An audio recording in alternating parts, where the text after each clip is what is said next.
Hey guys, I bet you never seen a book quite like this one. This is the world, its cities, and peoples. This is Eddie O, and this is Ed Talk.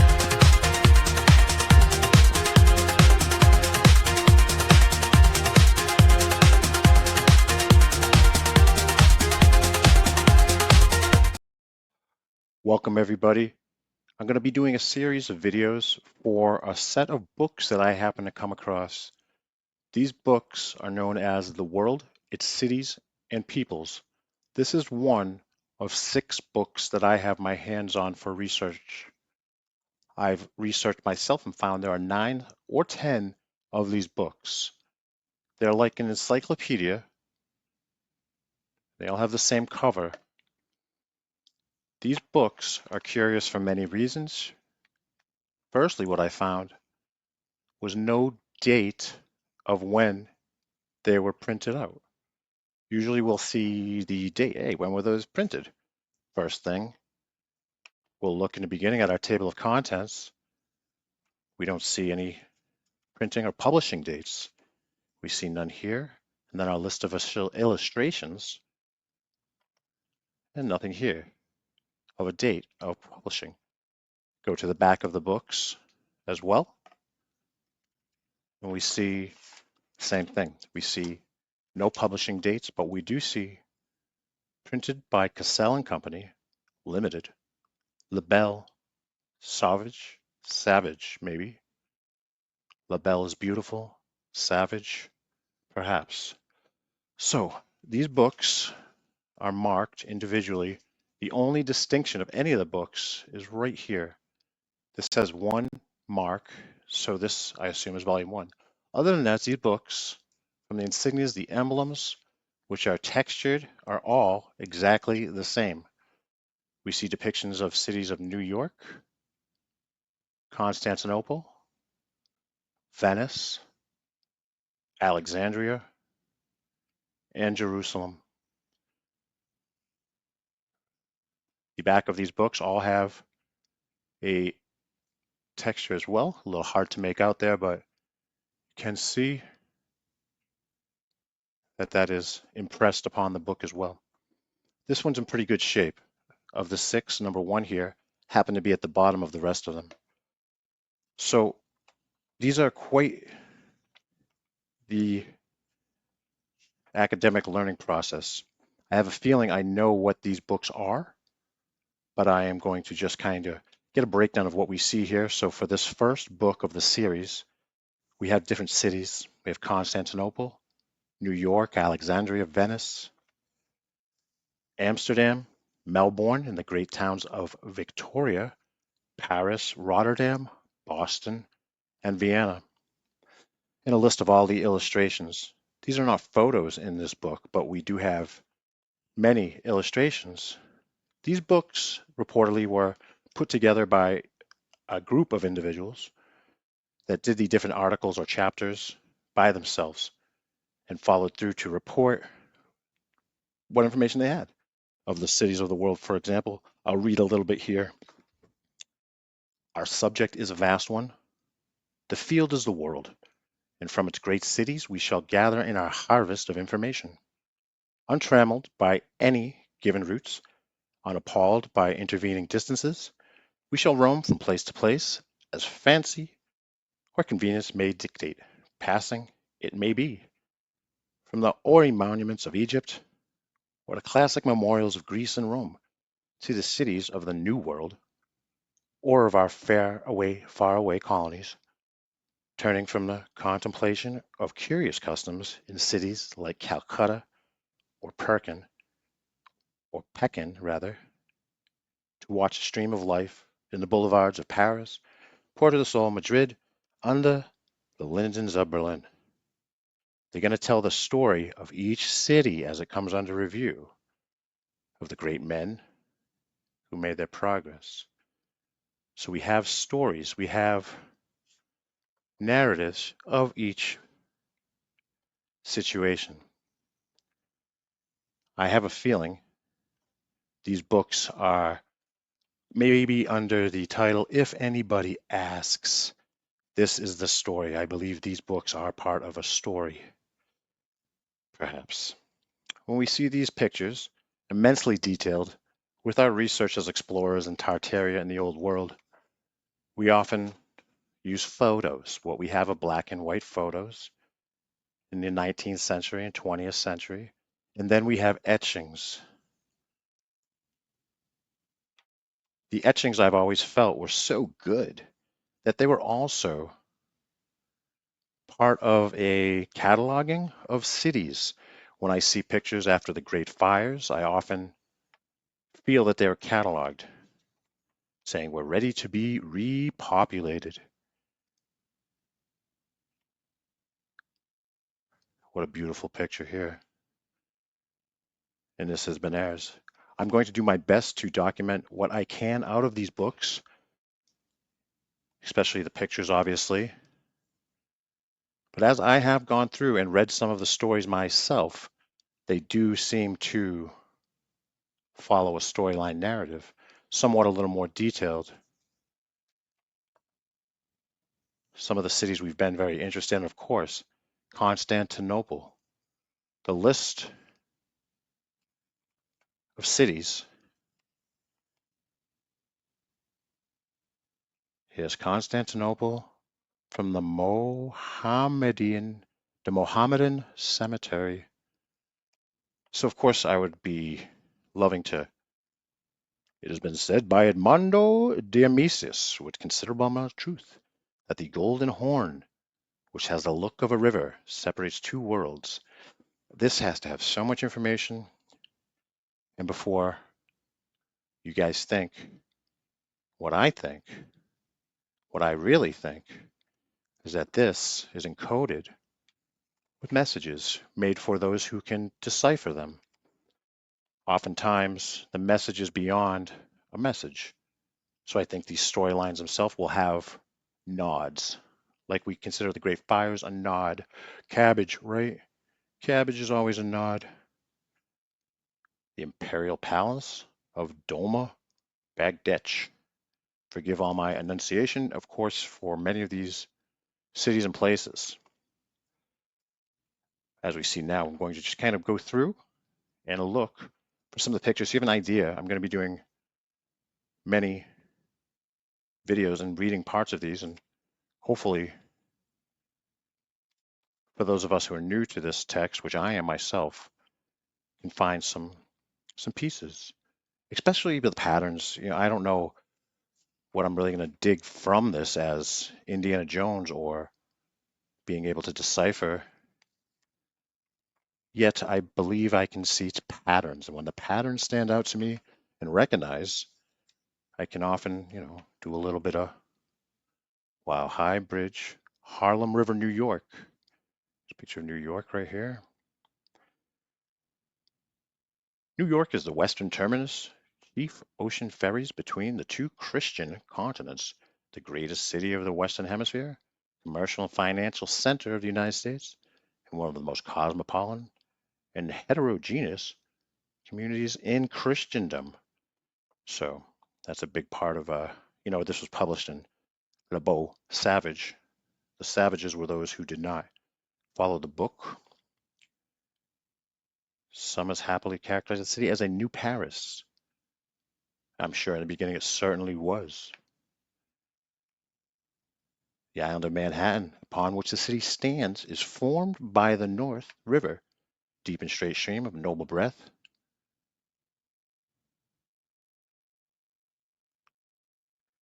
We do have a population of 1875, showed that out of 1 million plus inhabitants, 200,000 of those were Irish, 151,000 Germans.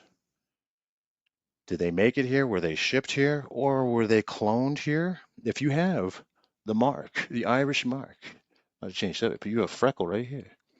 That's part of the cloning. 1/8 clone here I am, Mr. Edward Cooney O'Connor, out in the brave wild. Evacuation day, the 12th of November. So we do have some storyline.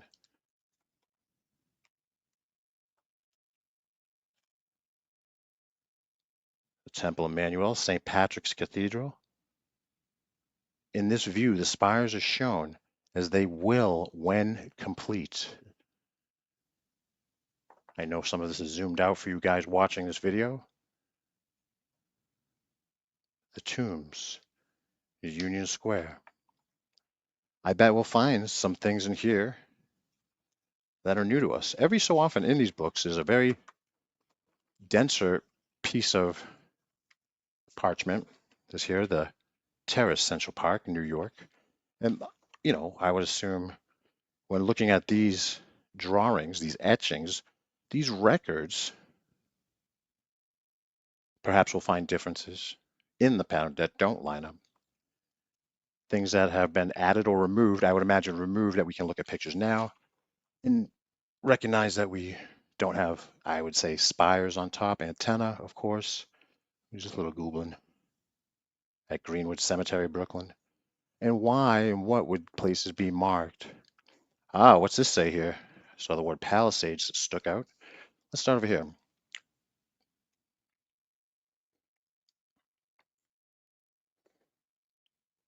And the Palisades. Orange Mountains.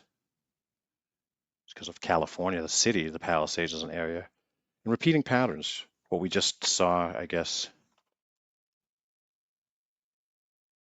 in South America, a lot of discoveries in Mexico and saying, if you guys follow autodidactic, follow to your autodidactic in your research. Shows some good videos there. What we're seeing repeating. City of Alexandria, ancient and modern Alexandria. Personally, I think this would be compelling to read. I'll definitely take a time to read this. I'm also planning on utilizing Speechify. Speechify is an app that you can get, and you can take a screenshot and enter it into Speechify, and it will read it out loud.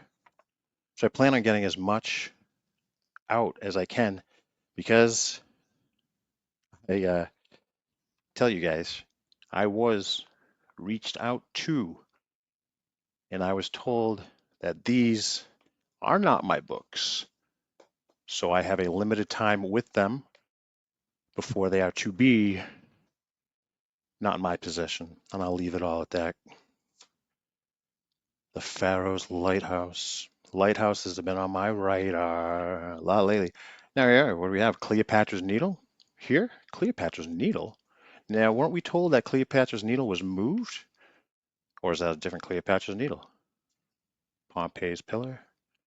The Seraphim, or Great Temple of Serapis, a god brought from Sinope. Could you bring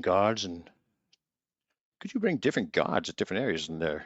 Could you bring the house of the god to a different location, and then the god would show up in that house? Perhaps, perhaps. Creating the environment before the seed, create the environment to create the seed within instead of, or whatnot. As we move forward to look at the first book here of these cities, Cleopatra's Needles. Two great monuments of Alexandria are Cleopatra's Needle and Pompey's Pillar. And curiously enough, each monument is improperly named. Cleopatra's Needle having nothing to do with Cleopatra, and Pompey's Pillar having nothing to do with Pompeii. To the traveler who has never seen any of the startling antiquities of Egypt, except in museums in Europe, a sight of such a wonderful monument as Cleopatra's Needle in the land which is proper, under the same sky, which has always looked down on it, and in the midst of groups and natives in the soil, is not easily forgotten. Until the past few years, there were two obelisks here, both of them embellished in Caesareum, or Temple of Caesar. They were only remaining vestiges of that temple, and only striking relies left. Well, this was written in 1885, apparently. Obelisks overlook the sea. What were the purpose of these obelisks? Anodes, cathodes, diodes, dipoles. Palace of the Khedive in Alexandria. The research says that there were two runs of these books, one in approximately 1885 and then one in 1888 or such. I couldn't find out how many were printed exactly, but There doesn't seem to be too much about this, but we do see population. So what dates do we think of as a previous reset? If we're saying 1880, perhaps this book was released or re-released, I don't know, but we clearly see people. Barbarossa. In the temple porch did Barbarossa fling his mantle off. But I bet this is full of clues, information, I'm sure. In Venice, the Ducal Palace. But if you draw a building, would you just fill people in like this is what it would look like if there was people? Perhaps, perhaps. All right, guys, this is Eddie O. If you're enjoying this, I really appreciate you guys and everything you always do. Please like, subscribe, hit that bell if you want to find out when I am live, which I do go live. Thank you very much. And if you could take the time to do so, certainly appreciate it.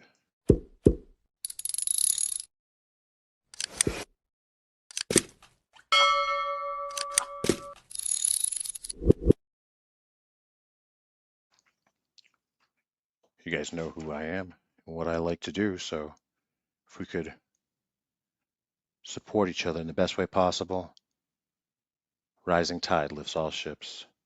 Hall of the Grand Council, again, Duke Hall Palace.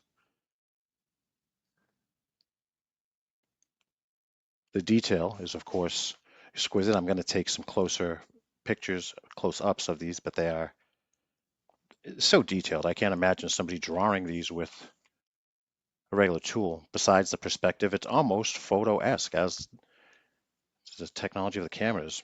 Was this a different technology? Or just, a different, someone could just do it, or a different class of being.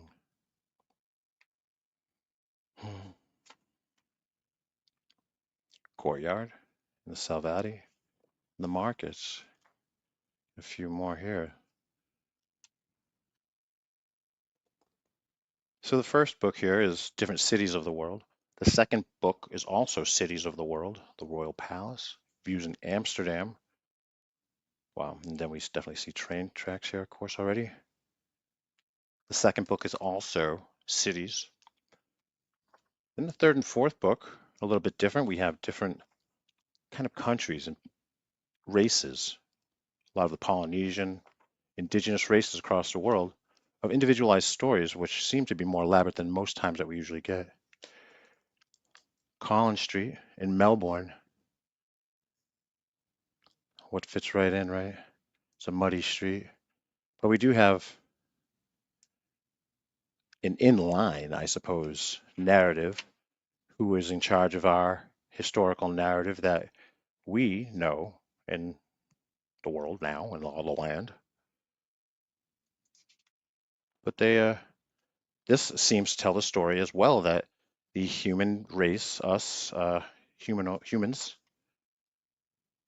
are the furthest along in evolution, and we peak and continue us. Remember when I was very young, I would say about aliens and aliens from outer space and whatnot, and the Greys. So of course, if we're what's it, that could never be. We can't be the top.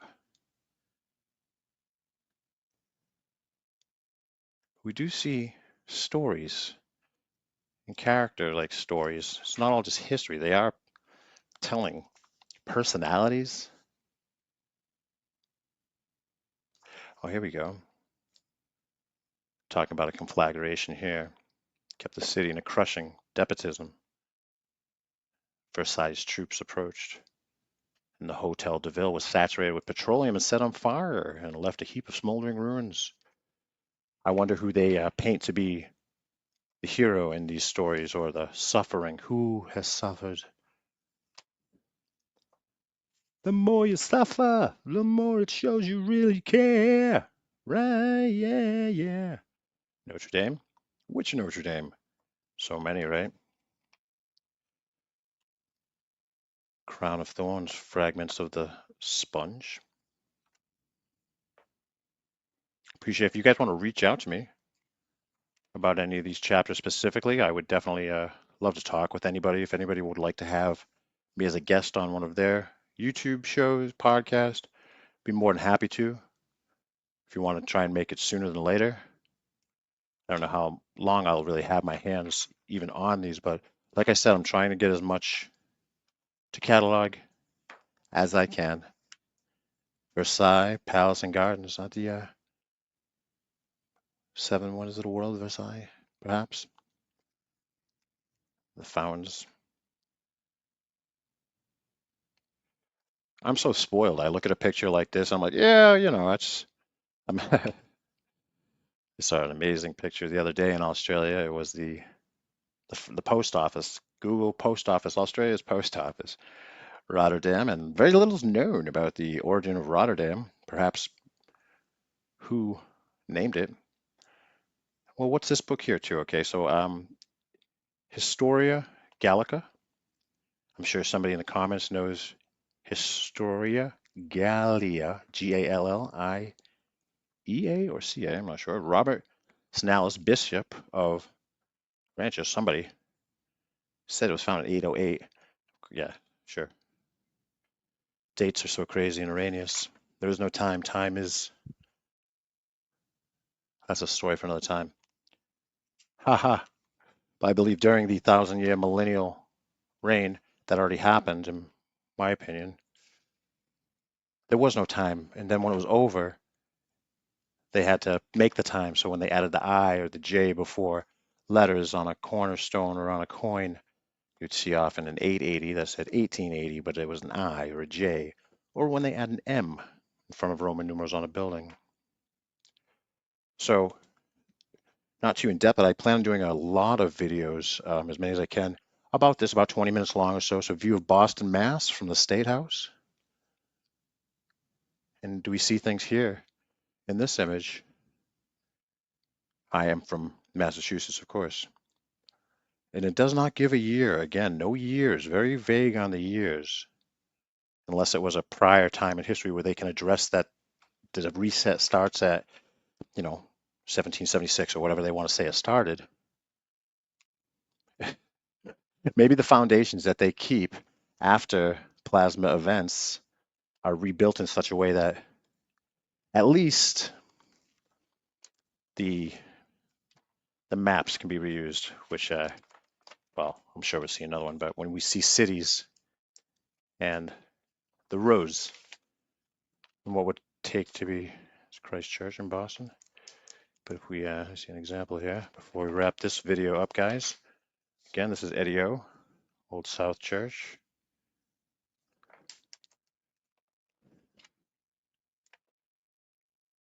Some views in Boston. Custom House, the library, Commonwealth Avenue. If you guys have any information about these texts, certainly reach out to me. I do not know much. Something like this. This is what I'm referring to. After a reset and depopulation, it's like, hey guys, time to do a repopulation. You ready? I'm pretty sure they can still go by this, right? Every time. So I bet this geometria, the layouts, the foundations in buildings such as this, not this one probably, but definitely our oh wow, St. Stephen's, of course, and such, to draw this, right? St. Stephen's to draw this. If we compare this to a supposed photo from that time, again, we do have supposed accreditation, the Belvedere. Wow, still amazing. The people are noted of, again, no date. What's this date? ITS, is that a date? This is a secret right here. I think that gives it away that this is a code book for the people that need to see it. But here we are. Oh, it doesn't say the individuals. Okay, list of illustrations, but we are not crediting. Are we? Hold on. This isn't the easiest to read. No, it doesn't look like we really have a general view of Athens. 13, and we go there, and if I knew the guy that drew this, I'd be pretty letting people know that is, and we have what here? Bells, containers. I'm sure there's a symbology of this right here. So before we wrap this video, I am going to read this, and I think that this could tell somebody that opens this book that this hides some information, perhaps. Although few books have been published in which readers have been enabled to take it as it were, a bird's eye view of the world's famous cities, and this may perhaps be regarded as the distinctive feature of the present work. It would of course, be superfluous to lay claim to much originality in these pages. If, however, there be little novelty in the subject, it is hoped there will be found a variety in the aspects of media through which it has been observed. Old facts put in new lights, and new lights seen from old standpoints. So you maybe so far see what I'm saying. It has been the desire of the writer, who, I don't know, to tell the history of each great city as concise a form as possible, and to connect the leading events in history with existing monuments in art and architecture and other memorials. To this end, he has endeavored to take his readers on excursions of thought, help them explore the chief cities of the world as they were and they are. So if we think this came out in 1880, all these cities just started around 1850, right? While recording, in most instances, the results of a personal experiences, he has not hesitated to avail himself of the valuable assistance of writers of all times in all countries, laid under contribution. Got it from everywhere. Everyone helped here. Right here too. Make the city under review stand out with sharp distinctness before the mind's eye of the reader. The mind's eye, observed, so the observer can create the imagination in the mind's eye. Chapters of these cities, United States and Canada, which have been selected for description, apart from the pen of Mr. M.F. Sweetser of Boston, Mass. So here's the first video, guys. Check it out. Please like, subscribe, share this video, and we'll take it from there, guys. Thank you very much. This is Ed Talk.